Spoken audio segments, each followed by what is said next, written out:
I dance, like I sometimes, I feel like, especially when making beats, I dance, like,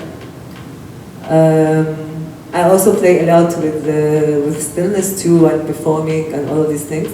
But I think it's really fun to keep on trying to learn new things. I like this answer of being afraid of being an artist and being afraid of that living thing that you have to manage and to do that. And I think it somehow resonates what the Sound Lab is doing, this fluid way of knowing. Lakini ukiendesha hewani, mwambie shetani inatosha jamani. Ubinadamu hamna, damu yetu yamepiwa, yani tangu umezaliwa, laana na hofu tukufa. Oh my God, can you speak up a little?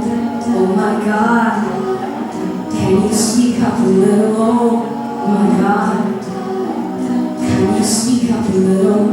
I want to hear you. I want to know you.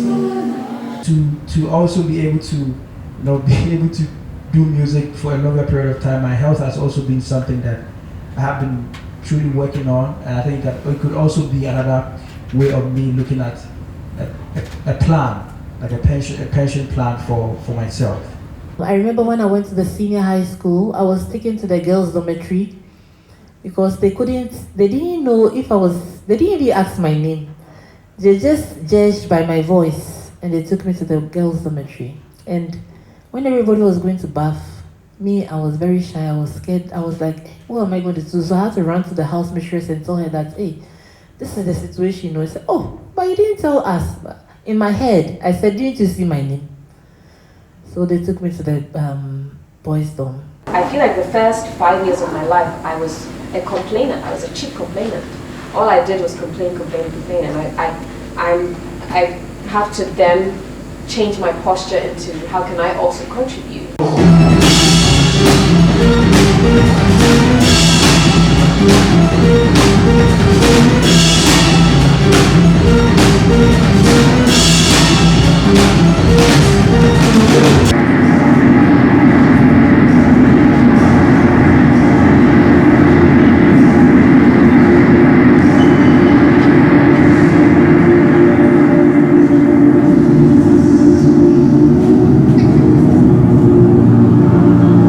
Everything you put on the cloud is double ownership. It's no longer owned by just you. And if you remove it or you delete it, it still exists there.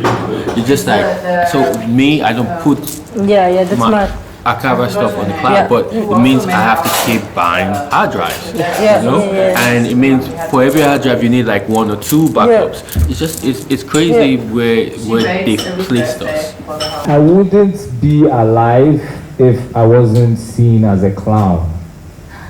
Because if I was seen as a serious person, I wouldn't get away with a quarter of the things I say in public about the government, about just things going on in Ghana.